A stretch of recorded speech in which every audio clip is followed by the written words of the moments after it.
When Nelson Mandela became head of South Africa, he had two poets singing his praises. One poet was because he was the head of a tribe, the other because he was head of South Africa. When John F. Kennedy became president, of course, you know, Robert Frost was at the inauguration. Robert Frost read a poem for the wonderful John F. Kennedy, who was soon to be assassinated. And then, when Clinton became president, Maya Angelou did that wonderful poem that you all saw on the television across the nation. When it came to the current fraud, he didn't know what poetry was, but it was definitely banned from the White House. So it had to reappear in every house in the American nation. Sam Hamill, Poets Against the War, Poets for Peace. A whole lot of people realize that poetry is your primary defensive system, your personality defense system against the prevailing silence. And of course the abusive language, the malapropisms, the verbal mendacities that allow polysyllabic massacres like was that a free fire zone, collateral damage and plausible deniability. Now, a war on terror? Well, we come to salute every one of you brave enough to live in the future, because you are the seeds of the coming harvest. You are the ones brave enough to say that word peace and act that word peace. And it's not as if we know we're not the only lonely ones out there. It's just somehow someone stole our tongues and substituted masturbation media, which of course this is an antidote for. Maybe the presidential system is obsolete already. The idea that any one person can represent anybody. Maybe it's going to come back to a village level where we meet in coffee shops like this and talk to each other about decisions, and we will be conscientious in our celebrations. Maybe it will be down to muffin politics, where you besiege the alleged representatives with food and wassail and goodwill, and they will not know what to do with such weapons, because these are the weapons that every human being has access to, like language, truth, laughter, music, harmony. The power of these, of course, there is no antidote for. Homeopathically, they say, Austin has to be the front line, since it was stolen by the Bush regime as the center of their crimes. Now, wherever there's an illness, the antidote's close at hand, and you are the ones who are conscientious in your objection to what's being done in your name again.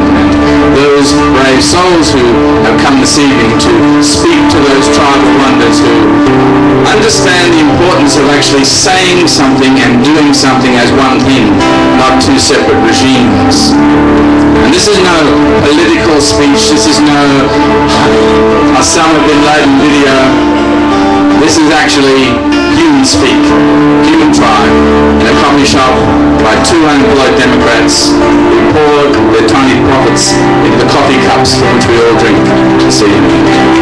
Thank them for being here. If there is to be a future at all, we will need spaces and places to gather every day, every night. We will need people who are brave enough to speak their eyesight, who will bring their visions out and say unpopular things like, I surrender, I'm already withdrawn from Iraq and Afghanistan. And the question is, how next do we live in a post-Bush world? Because there's a lot of mess to be cleaned up. I'm not just talking about New Orleans, Halliburton, Brown and Root. I'm talking about corporate corruption, core. And if they say, well, what's to be done? Don't give me those hippie cliches, son. They'll say, no.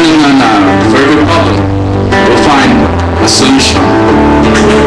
And those brave ones in the State Department who realized the intelligence was messed with, and long before it was fashionable, resigned because they could no longer agree with murder of civilian populations.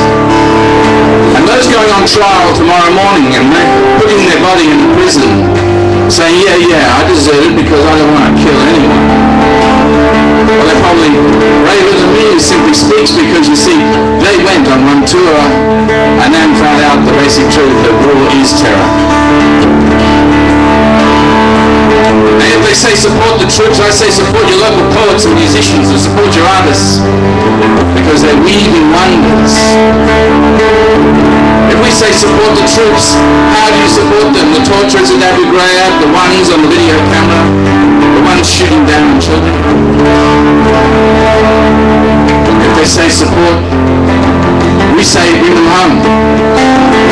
We'll care for them. They are our children.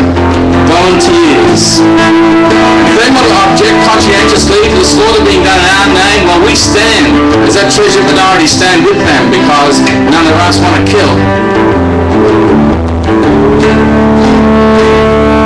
Now, it's no longer geographical geopolitics. It's no longer just oil we're talking about, blood. It's no longer simple cliches. There's an occupation gone on for too long on our common intelligence, a violation of our common sense. And those too few stand up and try and talk truth to power are laughed out of court, but everyone gets a little bit nervous when things like uranium-depleted ammunition and leukemia links find to seep their way through alternative media. People start talking about the things that matter to you, like the health of those coming back and the lack of services. Cutting of all care in this community, this war mania, this little emperor, this out-of-date repeat of a past mistake, rambles on.